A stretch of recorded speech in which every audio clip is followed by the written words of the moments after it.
Hey, happy birthday! Happy birthday, man. Hey, fun fact, today is our wedding anniversary, and 2 years ago you helped us get married, so thanks for that, bud.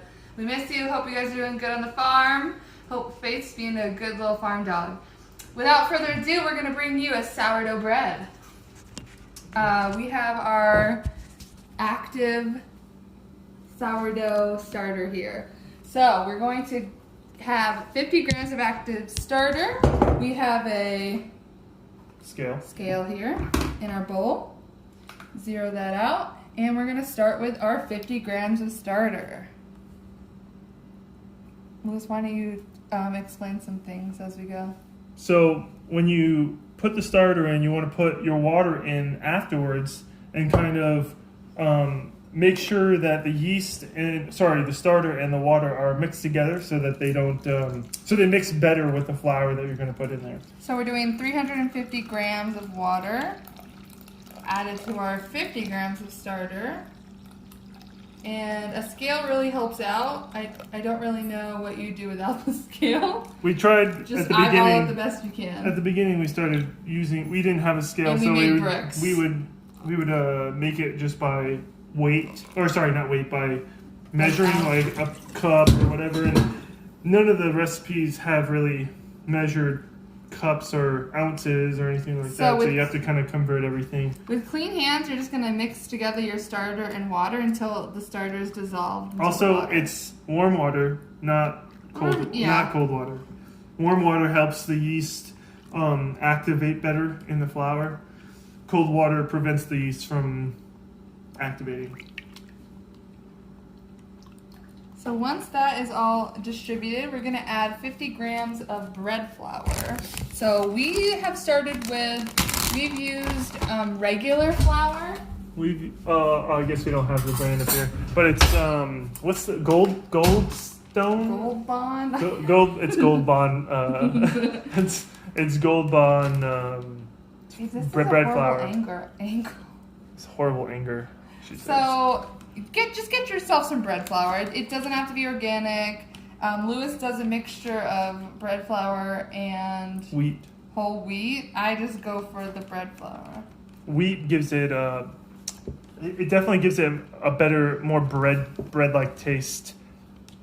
So it's a process to get 500 grams in here. We're almost there.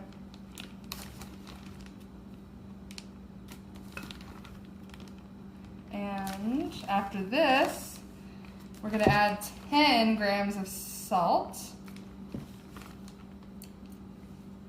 So you'll find that there's a lot of different recipes for sourdough bread. If you have an active starter, like we do, it does help. But you do now. Well, what? At this point, hopefully we've sent the starter. Oh, yeah. You do it. I thought she was talking to me.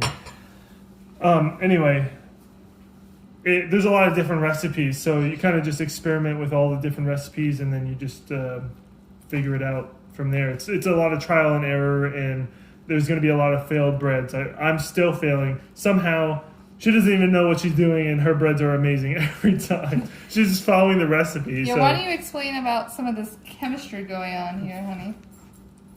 Well, so obviously it's pretty obvious what's going on. She's mixing the water with the yeast and the flour and the salt, and basically combining everything until there's no more dry ingredients. You're not doing real good in that video. What are you talking about? It's right on here. It's like it was out of the frame for a second. Oh, sorry. I'm holding it by hand. So, yeah, she's mixing everything until there's no dry ingredients, and then once there's no dry ingredients, she's gonna let it sit covered for an hour. My recipe does 20 minutes, and then I have to knead it. Some are no knead, which is hers is kind of like a no knead recipe. And then her recipe is an hour, and then of sitting, no touching after it's a second mess. Then you come back after an hour, and you do a series of folds. Then you let it sit for another hour or so, and then you do another series of folds. All right, so at this point, we have our saggy mess here. It's very sticky. That's why I decided to use one hand. And don't wear any jewelry because that'll be all globbed up too. And so now we are going to cover this with a kitchen towel, and we're going to put it in a warm space. Well, everywhere in here is warm. It's about 100 degrees outside. But we're going to cover it for an hour, and then we'll get back to you guys. One last thing. The dough will be all over your hands, but if you use a dough scraper, it makes it a little easier to not waste so much on your hands and be picking it off like she is. Yep. I like to do things the hard way. All right, it's been 1 hour, and we have let the yeast rise and the shaggy mess that Taylor likes to call it. It doesn't look much different. It looks bigger, if anything else. But it's going to transform over these next set of folds, which I'm going to do 3. I'm going to show you just 1. You'll wait 30 minutes in between each. So it's more put together now. It's not as globby on your skin, if you can tell. So you're just going to pull it up, stretch it over, turn the ball. Take the next side, pull it up, stretch it over, turn the ball. Take the third side, pull it up, stretch it over. And the last side, same thing, pull it up and stretch it over. It's not going to look perfect yet. Like I said, we're going to do another 2 sets. So we're going to show you what that looks like before it rests for the night. Okay. Sorry, I just woke up. Lewis is at work. He has to leave pretty early here. So it's been 10 hours since I did my last set of folds on the bread, and this is how it looks. As you can see, it's expanded a lot.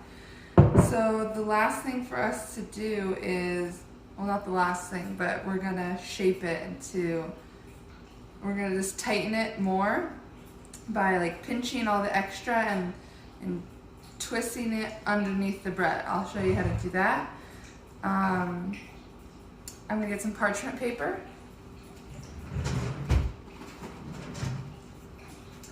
Now, I use parchment paper when putting the bread. I put the bread back on the parchment paper because it's an easy transfer from this bowl to the Dutch oven that we're gonna be baking it in. So, just gonna flour my surface a little bit. And I'm gonna take this big guy out of here.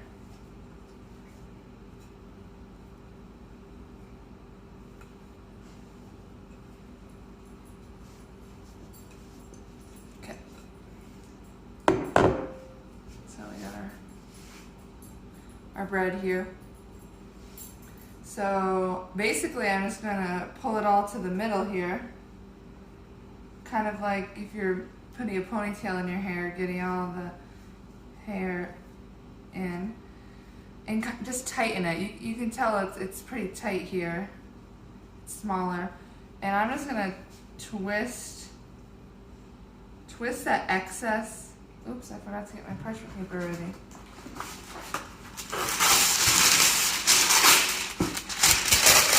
Okay. Sorry, I'm gonna redo that. Pulling that extra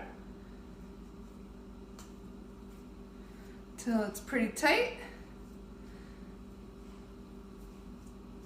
Twist, and then turn it upside down. So this ponytail is gonna be on the bottom.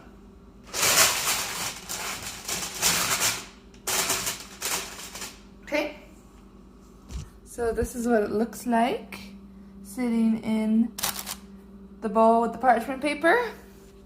So now it's gonna rest for an hour, and then we're gonna come back and we're gonna do something else. Okay, so it's only been about 40 minutes, but that's okay. As long as your dough has risen about 20%, you are good to go. So about 30 minutes into that waiting period, you want to put your Dutch oven into the oven. And now we're just gonna transfer the bread to the Dutch oven and we're gonna score it, which is basically just taking a razor blade or a knife, it's preferred to use a razor blade, and to just slice it in different areas so that while it's baking, it can release something. I don't know all the science, but it releases it and the bread can open up a little bit because it's naturally gonna do that. So, honestly, I'm rushing right now because it's the morning and I have to go to work and walk the dog. And do you want to say hi to Phoenix? Come here. Up. Phoenix, say hi. Yeah, I know. We're gonna go walk in a second. So, anyway, so let's transfer our bread and give it a score. I'm just gonna do this very simple down the middle. There's so many different ones you can do, really cool patterns, but just for the sake of time, we're just gonna do one down the middle. And you just wanna be very confident in your strokes and just, you know, I'll show you how it's done. So it's in here. I guess I'll pick this up. Here we go.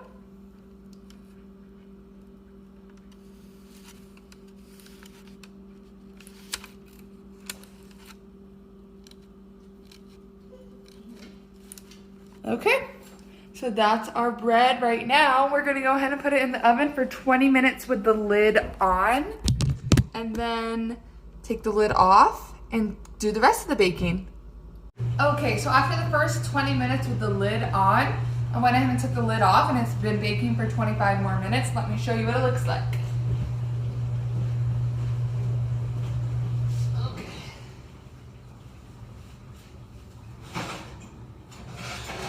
Right.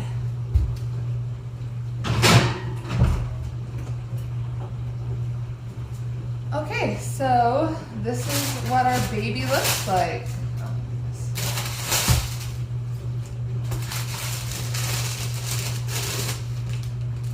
Look at that beauty, that little sourdough baby. So we're gonna let it cool. You have to let it cool completely before slicing into. So we're gonna do that and I'll come back to you after a day at work.